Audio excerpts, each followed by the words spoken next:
करत करत अभ्यास के जड़मति होत सुजान। ये बात मेरे जीवन में भी लागू होती है, क्योंकि शादी से पहले मैं संगीत और नाटक सीखना चाहती थी, लेकिन सीख नहीं पाई। डॉक्टर कैलाश चंद्र शर्मा जी के साथ त्रिवेणी कला संगम की स्थापना की, जहाँ मेरे को संगीत और नाटक सीखने का मौका मिला। आप लोगों से निवेदन है कि हमारी इस पोस्ट को आप पसंद करें, ताकि हमें आगे बढ़ने की प्रेरणा मिले। नमस्कार।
पृथ्वीराज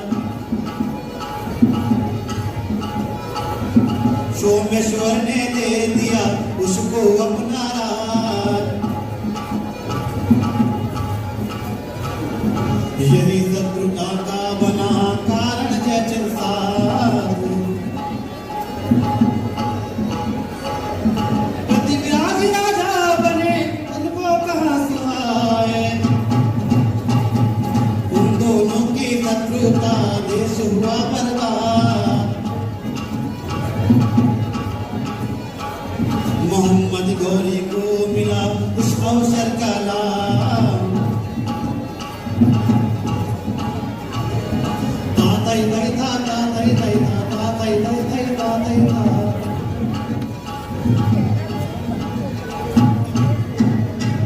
अरे ये क्या उस्ताद, पूरी बात बताए बिना ही सब पर आ गए। हाँ उस्ताद, आगे बताओ, आगे क्या हुआ? हाँ उस्ताद, कितना मजा आ रहा था सटोरी में। अरे पुट्टू, सटोरी नहीं स्टोरी। ये क्या उस्ताद, नाटक के बीच में कौन सा नाटक करने लगे? अरे नहीं कुछ नहीं। चलो अच्छा, अब तुम्हें चलकर बता ही देते हैं कि पृथ्वीराज चौहान बहुत ही बड़े वीर और साहसी योद्धा थे। उन्होंने गौरी की अनगिनत सेना को मार मार कर भगा दिया। आपने तो मार डाला होगा? अरे नहीं रे समूरे, अरे मारा थोड़ी रे।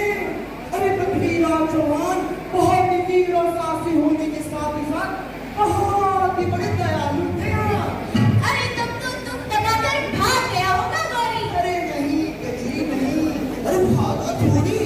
अरे वो बहुत ही बड़ा कायर था।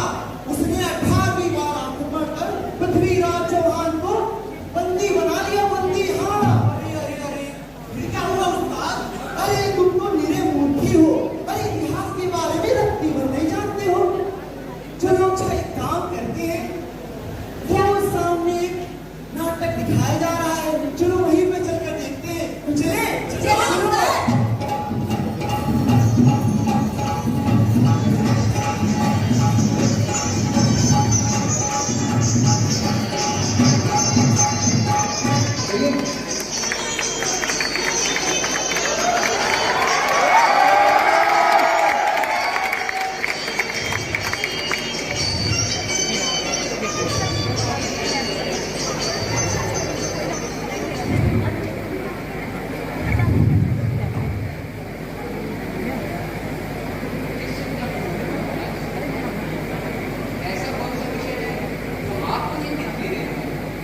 हम चिंतित नहीं हैं कविवर। हम सोच रहे हैं कि हमारे पिता श्री सोमेश्वर ने हमारे नाना श्री आनंदपाल के आग्रह पर जो ये राज सत्ता और प्रजा का दायित्व हमको सौंपा है, उसे हम ठीक तरह से कर भी पा रहे हैं या नहीं। कहीं हम उनके द्वारा बोले गए उन शब्दों को भूल तो नहीं गए जो उन्होंने हमसे विदा लेते समय कहे थे। विदा लेते समय उन्होंने कहा था ताहर, पुत्र पृथ्वीराज, राज शासन संभालने से पहले मेरी 2 बातें हमेशा याद रखना। एक तो यह कि प्रजा पालन में अपने प्राणों की आहुति देकर भी प्रजा की रक्षा करना, और दूसरी अपने देश की रक्षा करने में देश के शत्रु से कभी मत डरना, कभी मत डरना, कभी मत डरना। सुना सुना आप लोगों ने हमारे पिता का दिया गया फैसला, वो फर्ज, वो कर्तव्य, क्या हम उसमें खड़े उतरे हैं करने लाए?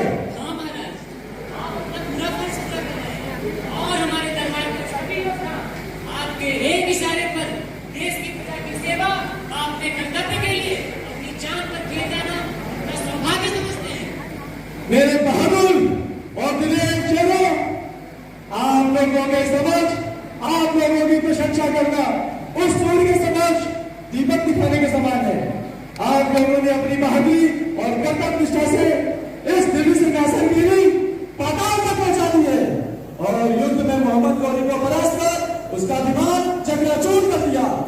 इस बार वो युद्ध में ऐसी बात खाकर भागा है कि दोबारा कभी इस ओर आने का साहस नहीं करेगा। महाराज,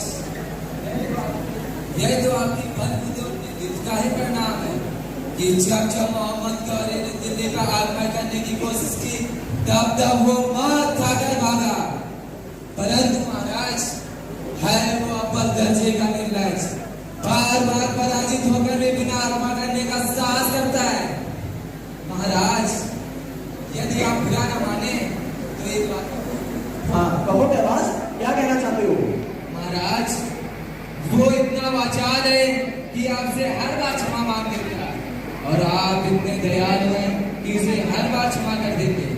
परंतु महाराज, उस शत्रु को बार बार क्षमादान देकर क्षमा करना उचित नहीं है, हमारे हित में नहीं है महाराज।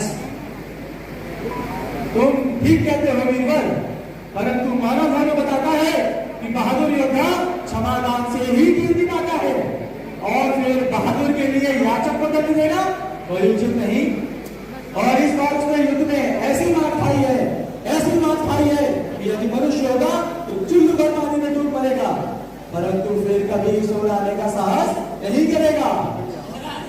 आप दयालु हैं, धर्म के प्रतीक हैं, और गौरी अब्बल दर्जे का धूर्त और नीच है। जब जब आप उसे युद्ध में पराजय का बंदी बनाते हैं तो वह हर बार से उसे झूठी किस्में खाता है, परंतु महाराज फिर वापस आकर हम पर चढ़ाई कर देता है, और आप उसे हर बार लिया कर देते हैं। ऐसे कपटी शत्रु को बार बार क्षमादान देना हमारे लिए हानि का कारण बन सकता है महाराज।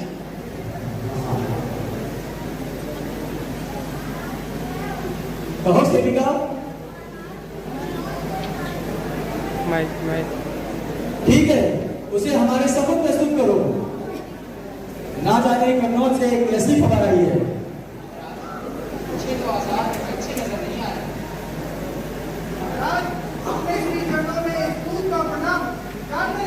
आइए दूतवर, हमारे दरबार में आपका स्वागत है।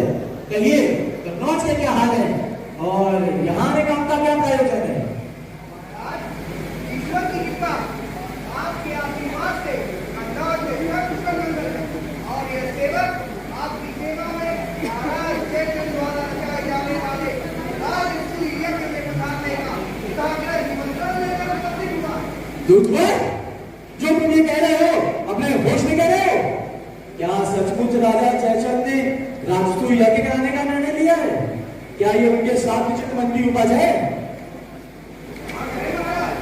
मेरे स्वामी ने अपने बल, बुद्धि व पराक्रम में अपने आप को संतुष्ट पाकर ही स्वीकार करने का निश्चय किया। अब मेरा आपसे विनम्र निवेदन है कि आप शांति और विवेक से निर्णय लेते हुए निमंत्रण को स्वीकार करें। इस बार लगता है कि हमारे महाराज को अपने बल बुद्धि व पराक्रम से संतुष्टि का भ्रम हुआ है। आपने इस बात का भ्रम कैसे हुआ कभी? अरे यदि भ्रम नहीं होता तो वे ऐसा विदेशी निर्णय लेते ही नहीं। लगता है महाराजा जयचंद शायद पिछले भावों और मानों को भूल गए हैं, तो उन्होंने राजसूय यज्ञ कराने की ठानी।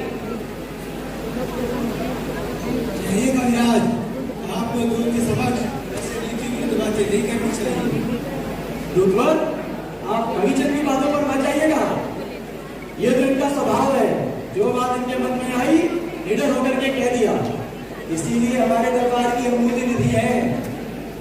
दूतवर, आप जाकर के राजा जयचंद को निमंत्रण हेतु मेरा धन्यवाद कहना और उनसे कहना हमारा यमनों के साथ युद्ध खड़ा हुआ है, अतः इस शुभ अवसर पर हम उपस्थित ना हो सकेंगे। आप थके हारे आए हैं, अतः कुछ समय विश्राम करके हमारे यहाँ अति सत्कार का आनंद लीजिए। क्षमा करें महाराज, परंतु यदि आप मेरे महाराज का निमंत्रण स्वीकार नहीं करेंगे तो मैं भी आपकी नगरी में अन्न जल ग्रहण नहीं करूंगा और अपने महाराज की आज्ञा अनुसार अभी यहाँ से प्रस्थान करूंगा।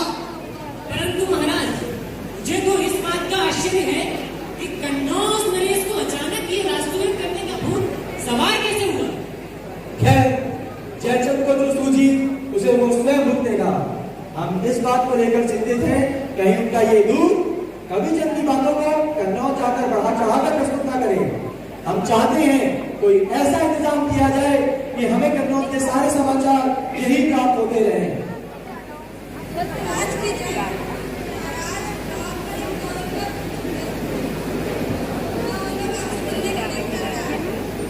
ठीक है, उस नवयुवक को हमारे सम्मुख प्रस्तुत करो।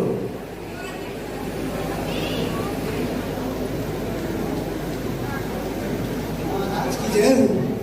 आइए नवयुवक, हमारे दरबार में आपका स्वागत है। कहिए, क्या नाम है आपका? आप कहाँ से आए हैं और यहाँ आने का आपका क्या प्रयोजन है?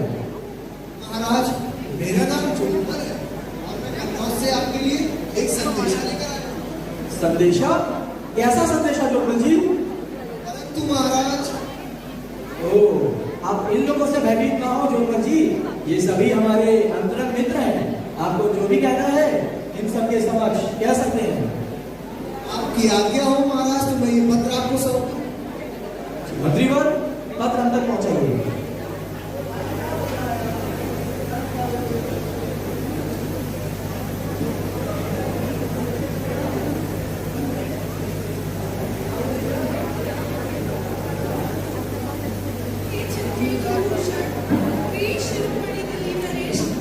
अपने चरणों में इस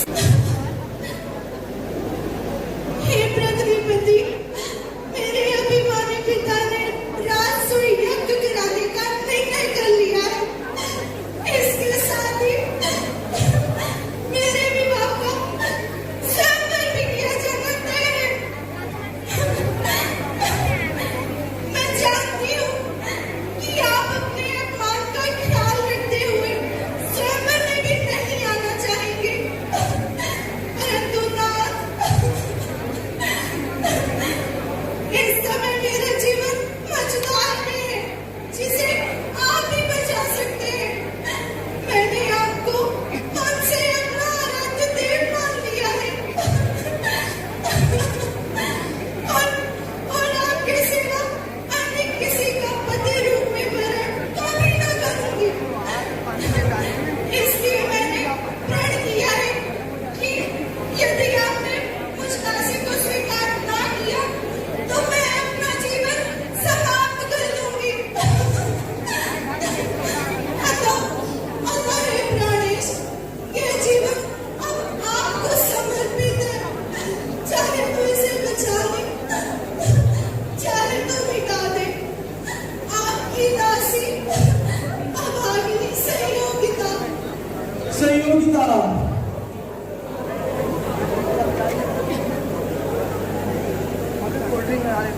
जोगमल जी, आप थके हारे आए हैं, अतः कुछ समय विश्राम करके हमारे यहाँ अतिथि सत्कार का आनंद लीजिए। क्षमा करें महाराज, मुझे तुरंत प्रश्न का उत्तर दे दें, अन्यथा मेरे विलंब के कारण कन्नौज में बहुत बड़ा अनिष्ट हो जाएगा। ठीक है जोगमल जी, ये लीजिए मुद्रिका। हमारी तरफ से देवी संयोगिता को पत्र के उत्तर स्वरूप दे दीजिएगा। जी महाराज, महाराज की जय हो। वीर कनौज, तुरंत सेना की टुकड़ी तैयार करो, हम कल ही कन्नौज प्रस्थान करेंगे।